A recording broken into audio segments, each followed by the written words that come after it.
Clinical evidence या temporary suspension के मतलब सस्पेंशन के केस के क्लिनिकल एविडेंस। फर्स्ट इज टल्पियस ऑब्जर्वेशन। तो टल्पियस ऑब्जर्वेशन में क्या है, जो पहले जो डिजीज़ है ना, डिजीज़ ए, ठीक है ना, वो क्या है, एपिलेप्सी, ठीक है। डिजीज़ ए क्या है टल्पियस ऑप्शन में, disease A is epilepsy and disease B is मतलब डिजीज़ बी क्या है, क्या नाम है इसका, रिंग वॉर्म, ठीक है ना। तो डिजीज़ बी क्या है, रिंग वॉर्म। तो जब भी डिजीज़ बी बॉडी में आएगी जबकि डिजीज़ ए प्रेजेंट है, यानी एपिलेप्सी प्रेजेंट है और रिंग वॉर्म की डिजीज़ आ रही है, ठीक है, जिसको टीनिया बोलते हैं, तो वो क्या करेगी, डिजीज़ ए को सस्पेंड कर देगी, यानी एपिलेप्सी को सस्पेंड कर देगी। मतलब एपिलेप्सी तब तक उसको उस बंदे में नहीं दिखेगा जब तक वो टीनिया मौजूद है उस बॉडी में, न्यू डिजीज़ है ना, जब तक वो टीनिया मौजूद है उस बॉडी में जो कि न्यू डिजीज़ है, तब तक एपिलेप्सी के सिम्टम्स नहीं दिखेंगे। जब टीनिया का खुद का साइकिल ख़त्म हो जाएगा तो एपिलेप्सी जो अपनी साइकिल को कंटिन्यू करेगी, यही बात है, ठीक है। यही मैंने लिखा है उसमें, और अखिलदास सर ने भी यही लिखा है, और बीके सरकार ने भी यही लिखा है, बीके सरकार सर ने भी यही लिखा है। फिर हैनीमन्स ऑब्जर्वेशंस, मतलब ये उन्होंने क्या देखा था, मम्स यानी एंजाइना पेरोटिडिया, ठीक है ना, पैरोटिड ग्लैंड की स्वेलिंग्स, हाँ। तो मम सस्पेंडेड बाय द काउपॉक्स, यानी डिजीज़ ए क्या है, मम्स, डिजीज़ बी है आपने एंजाइना काउपॉक्स। जब भी काउपॉक्स बॉडी में जब भी काउपॉक्स आएगा बॉडी में जबकि मम्स प्रेजेंट है अपने बॉडी में, तो वो क्या करेगा, काउपॉक्स मम्स को क्या कर देगा, सस्पेंड कर देगा और ख़ुद के सिम्टम्स दिखाना शुरू कर देगा। और जब डिजीज़ बी मतलब काउपॉक्स चला जाएगा तो डिजीज़ ए यानी मम्स अपने सिम्टम्स वापस दिखाना शुरू कर देगा।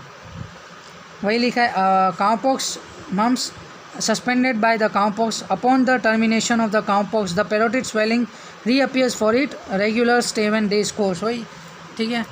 फिर आते हैं द फैटल, मतलब फैटल रिटर्न नहीं, पल्मोनरी पिथेसिस या थीसिस जो भी बोलो, ठीक है। Suspended by mania. अब मेनिया एक है ना, एक मतलब हाइपर एक्टिव एक कंडीशन है, जैसे इमोशनली एक्साइटमेंट हो जाना, इमोशनली मतलब इमोशनली जो है ना एक्साइटमेंटेशन हो जाना। फिर हाइपर एक्टिविटी टाइप एक मेनिया है जो कि मेंटल सिम्टम्स है। तो यहाँ पे ये देखने को आया कि मेंटल सिम्टम्स है ना फिजिकल सिम्टम्स को सस्पेंड कर दे रहे हैं। तो पल्मोनरी थीसिस किसके द्वारा सस्पेंड हो गई, मेनिया के थ्रू।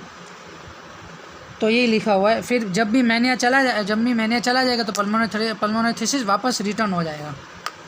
देन इसके अलावा भी एकेदास सर ने कुछ और एग्जांपल्स दिए हैं, एक मिनट निकाल रहा हूँ।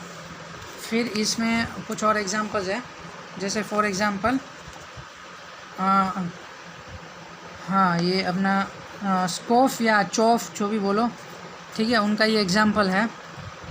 Each disappears when the scurvy occurred, each appears again when the scurvy was gone, ठीक है ना, सिंपल सी बात है, मेरे को समझाने की ज़रूरत नहीं। फिर पल्मोनरी थीसिस वाला हो गया, टल्पिस वाला हो गया, फिर मेनिया वाला हो गया,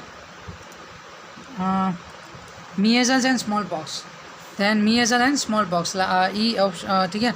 तो इसमें इन्होंने लिखा है कि मीज़ल्स एंड स्मॉल पॉक्स है ना दोनों इक्वल स्ट्रेंथ की है। तो जो पहले आएगी ना वो दूसरों को सस्पेंड कर देगी। मतलब फॉर एग्जांपल पहले कौन सा आई, पहले डिजीज़ ए है अंदर प्रेजेंट है, मान लो पहले मीज़ल्स प्रेजेंट और डिजीज़ बी स्मॉल पॉक्स आ रही है, ठीक है। तो स्मॉल पॉक्स क्या कर देगी, स्मॉल पॉक्स सस्पेंड कर देगी मीज़ल्स को। अब मान लो स्मॉल पॉक्स पहले से प्रेजेंट है डिजीज़ बॉडी में, तो डिजीज़ ए हो जाएगी और डिजीज़ बी की हो जाएगी मीज़ल्स। तो मीज़ल्स क्या कर देगी, स्मॉल पॉक्स को सस्पेंड कर देगी और अपनी साइकिल मतलब दिखाएगी। ऐसा वाइस वर्सा है, ठीक है ना, ये दोनों। फिर स्कारलेटिना एंड काउपॉक्स, इसके लिए भी सर ने यही बात लिखी है। Scarlatina and cowpox seems to be disease of equal strength, दोनों एक ही तरह की डिजीज़ मतलब इक्वल स्ट्रेंथ की डिजीज़ दिख रही है और इक्वल स्ट्रेंथ की डिजीज़ है। जो पहले आएगी वो सबसे ज़्यादा स्ट्रॉन्गर होगी, अपनी पूरी ताकत से आएगी, सारी सी बात है। फिर धीरे धीरे उसकी साइकिल चलती जाएगी तो वैसे ही ताकत उसकी कम होती जाएगी। But the full force of the disease works at the time of first attack. जैसे फॉर एग्जांपल स्कारलेटिना पहले आ गई तो उतनी पूरी ताकत से ही, फिर उसके बाद आती है कौन सी आती है जबकि स्कारलेटिना अपनी बॉडी में मौजूद है तब कौन आ रही है, काउपॉक्स। तो काउपॉक्स भी अपनी ताकत से आएगी तो वो स्कारलेटिना को क्या कर देगी, सस्पेंड कर देगी। वैसे ही वाइस वर्सा, ठीक है ना। तो यही लिखा है। फिर बीके सरकार ने भी एक बहुत अच्छा पॉइंट लिखा है, ठीक है। और भाई बुक इतनी बड़ी है कि आई नहीं, ठीक है। हाँ, तो सर ने भी ये लिखा है मीजल्स के बारे में। The course of measles is not checked by the cowpox inoculation which manifest it's clinical course after the course of the former is ended. यानी जो मीजल्स का कोर्स है ना, मीजल्स है ना, वो स्टॉप नहीं होती। किसके द्वारा स्टॉप नहीं होती, काउपॉक्स के इनोक्यूलेशन के द्वारा। मतलब काउपॉक्स मान ले मीजल्स बॉडी में है और फिर काउपॉक्स आया या काउपॉक्स का वैक्सीनेशन दिया, ठीक है, दोनों में से कुछ भी, ठीक है। तो मीजल्स अपनी साइकिल कंटिन्यू करेगी, काउपॉक्स में कुछ भी इंटरफेयर नहीं करेगा। इसका मतलब ये काउपॉक्स के सिम्टम्स तब दिखने शुरू होंगे जब मीजल्स चली जाएगी। जबकि मीजल्स क्या है, फर्स्ट मतलब डिजीज़ ए है, डिजीज़ बी नहीं है। ये एक बहुत अच्छी बात सोचने वाली बात है।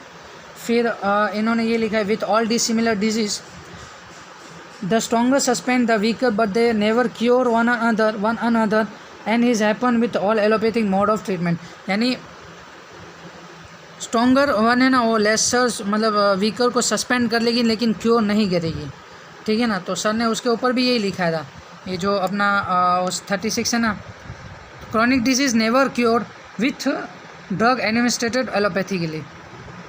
ये सर ने लिखी है 36 to 35 एफोरिज्म में, बीके सरकार ने।